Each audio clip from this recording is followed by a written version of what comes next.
School വിദ്യാർത്ഥികൾക്ക് ആർത്തവാവധി അനുവദിക്കാനുള്ള നീക്കത്തിൽ വിവാദമുയരുന്നു. തീരുമാനത്തെ അനുകൂലിച്ചും പ്രതികൂലിച്ചും പലതരത്തിലുള്ള ചർച്ചകളാണ് സമൂഹമാധ്യമങ്ങളിൽ അടക്കമുയരുന്നത്. പരാതിയുണ്ടെങ്കിൽ പുനഃപരിശോധിക്കുമെന്ന് വിദ്യാഭ്യാസ വകുപ്പ് മന്ത്രി എൻ ശംസുദ്ദീൻ. ഇതിനിടെ തീരുമാനം സംബന്ധിച്ച തുടർ നടപടികൾ വിദ്യാഭ്യാസ വകുപ്പിൽ ആരംഭിച്ചു. UDF സർക്കാരിന്റെ നയപ്രഖ്യാപനത്തിൽ സുപ്രധാന തീരുമാനമെന്ന നിലയ്ക്കാണ് സ്കൂൾ വിദ്യാർത്ഥികളുടെ ആർത്തവ അവധി വിലയിരുത്തിയത്. ബുദ്ധിമുട്ട് നേരിടുന്ന വിദ്യാർത്ഥികൾക്ക് മാസം 3 അവധി വീതം അനുവദിക്കും എന്നായിരുന്നു പ്രഖ്യാപനം.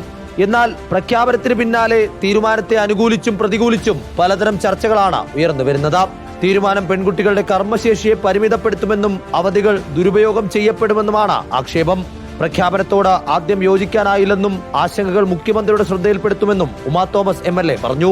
ചർച്ച ചെയ്യപ്പെടുമ്പോൾ ഇതിന്റെ നല്ല കാര്യങ്ങളും ചീത്ത വശങ്ങളും ഒക്കെ ചർച്ച ചെയ്ത് മാത്രമേ തീരുമാനം എടുക്കുള്ളൂ എന്നുള്ളത് സംശയമില്ല. എന്തായാലും ഇത് ഞാൻ മുഖ്യമന്ത്രിയുടെ ശ്രദ്ധയിൽപ്പെടുത്തും. ഉയർന്ന വിമർശനങ്ങളിലും ചർച്ചകളിലും വിദ്യാഭ്യാസ മന്ത്രിയും നിലപാട് വ്യക്തമാക്കി. ആർത്തവ സമയത്ത് ബുദ്ധിമുട്ട് അനുഭവിക്കുന്നവരെ പരിഗണിച്ചാണ് തീരുമാനമെന്നും ഇത് സംബന്ധിച്ച UDF-ൽ അഭിപ്രായ ഭിന്നതയില്ലെന്നും എൻ ശംസുദ്ദീൻ. UDF-ൽ അഭിപ്രായ വ്യത്യാസമൊന്നും അക്കാര്യത്തിലില്ല. അങ്ങനെ ഒരു ലീവ് ഉണ്ട് എന്ന് കരുതി എല്ലാ കുട്ടികളും ആ ലീവ് എടുത്തോളുന്നില്ല. പ്രയാസം അനുഭവിക്കുന്നവരെ അന്ന് ക്ലാസ്സിൽ അറ്റൻഡ് ചെയ്യാനും ജോലി ചെയ്യാനും നിർബന്ധിക്കരുത്. അതാണ് അതിന്റെ താല്പര്യം. അതേസമയം തീരുമാനം നടപ്പിലാക്കുന്നത് സംബന്ധിച്ച വിശദമായ പ്രപ്പോസൽ തയ്യാറാക്കി നൽകാൻ സർക്കാർ പൊതുവിദ്യാഭ്യാസ ഡയറക്ടറെ ചുമതലപ്പെടുത്തിയിട്ടുണ്ട്. അടുത്തയാഴ്ച ഡയറക്ടർ DEOമാരുമായും AEOമാരുമായും ചർച്ച നടത്തും.